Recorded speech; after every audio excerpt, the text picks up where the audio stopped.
রহমান আফিফা শুনতে পাচ্ছেন ভাইয়া?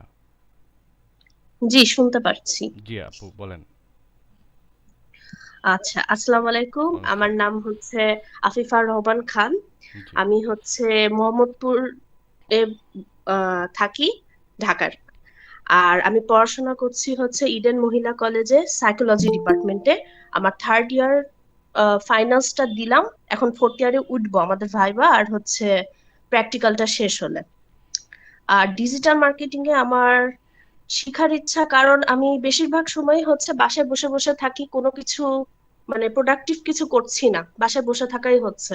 তো আম্মু আমাকে বলল যে একটু দেখো, এখন অনেকজন ঘরে বসে বসে থেকেই হচ্ছে কাজ করছে আর অনেক টাকাও কামাচ্ছে। এখন তোমার এত টাইম চলে যাচ্ছে, তুমি শুধু মুভিস নিয়ে পড়ে আসো, শুধু এইসব ইউটিউব স্ক্রল করছো, এই করছো সে করছো, এগুলা বাদ দিয়ে কিছু একটা শিখলে তোমারই কাজে লাগবে। তো আমি ভাবলাম যে থার্ড ইয়ারটা শেষ করে নেই, তারপরে আমি কিছু একটা করি, কজ আমার আবার একদিকে ফোকাস দিলে আরেক দিকে ফোকাসটা হয় না। হুম। তো আমি চেয়েছিলাম থার্ড ইয়ারটা শেষ করলেই আমি, ফোর্থ ইয়ারে আমাদের ওরকম কাজ হয় না, ফিল্ড ওয়ার্ক বেশি হয়। তো এজন্য ভাবলাম যে একটু ডিজিটাল মার্কেটিং, আচ্ছা দেখি কি করা যায়।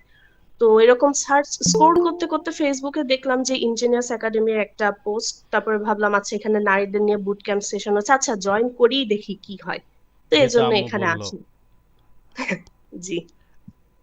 আপনারা কয় ভাই বোন? আমি একা। আচ্ছা। আপনি সাইকোলজি নিয়ে পড়াশোনা করেন? জি, আসলে আমার ঢাকা মেডিকেলে পড়ার ইচ্ছা ছিল, হয়নি, চান্স পাইনি, একটা মানে এক মার্কের জন্য এরকম সমস্যা হয়েছিল। তো বাবা বলেছিল যে বাংলাদেশ মেডিকেলে ভর্তি করায় দেই। আমি বললাম না, আমি কোনো প্রাইভেটে পড়তে চাচ্ছি না, আমি পড়লে পাবলিকেই পড়বো। আচ্ছা অন্যগুলাতে তাইলে আমি একটু দেখি পারি কিনা। তো সাত কলেজে যখন সার্কুলার দিল, আম্মুই বললো যে সাত কলেজে আছে, তুমি কি দিবা? আমি বলছি, হ্যাঁ আমি ট্রাই করব। তো এখন হচ্ছে ট্রাই করার পর, মানে আমি জগন্নাথে দিয়েছি, হইলো না। তারপরে ঢাকা ভার্সিটি দিয়েছি, হইলো না। তো একটু মনটা খারাপই হয়ে গিয়েছিল। পরে হচ্ছে সাত কলেজ লাস্টে হচ্ছে ইংলিশ ছিল। আর এখানে আমার মনে হয়েছে, যেটা বুঝলাম যে মার্কসটা ওই যে, যদি এমসিকিউ ভুল করি, ভুল করলে মাইনাস মার্কিং হয় না, তো আমার টাইমটায় হচ্ছে কোনো মাইনাস মার্কিং ছিল না। তো আমি ভাবলাম যে না, তাইলে সাত কলেজ দেওয়া যায়।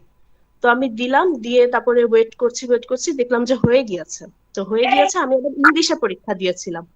তো ইংলিশে পরীক্ষা দিয়েছিলাম, ইংলিশে দেওয়ার পর দেখলাম যে হ্যাঁ হয়ে গিয়েছে, খুশি হইলাম। তারপরে হচ্ছে আমাদের ওই যে হয় না যে মার্কস অনুযায়ী হচ্ছে এক একজনকে এক এক ডিপার্টমেন্টে ফেলা হয়। তো প্রথমে আমাকে জিওগ্রাফিটা ফেলা হলো, ইংলিশ পেরিয়ে তারপর সাইকোলজি ছিল। তো সাইকোলজি আর কি করব, সাইকোলজিতে লাস্টে আর চেঞ্জ হয়নি। তো সাইকোলজি ভাবলাম আচ্ছা থাক, একটা নতুন সাবজেক্ট, সায়েন্সেরই পড়ি, আমি যেহেতু সায়েন্সের। তো ভাবলাম আচ্ছা থাক, সায়েন্সেরই তো, এখন তো এটা সায়েন্সেরই হয়ে গেছে, তো এটাতেই পড়ি। তো পড়ার পর দেখলাম সবই বাংলা, এমনকি টিচাররা আমাদেরকে লেকচারও দেয় বাংলায়। তো আমি যখন একটু ওদের কাছে মানে কপারেশন চেয়েছি, যে বললাম যে মিস আমি তো একদম ইংলিশ থেকে আসছি, আমি পড়েছিও সবসময় ইংলিশ ভার্সনে, তো এখন হচ্ছে আপনি কি আমার তো মোহাম্মদপুর প্রবলেম প্রিপারেটরি হচ্ছে। স্টুডেন্ট ছিলেন নাকি? জি জি জি জি, আচ্ছা। মহোদয় বিবেকে।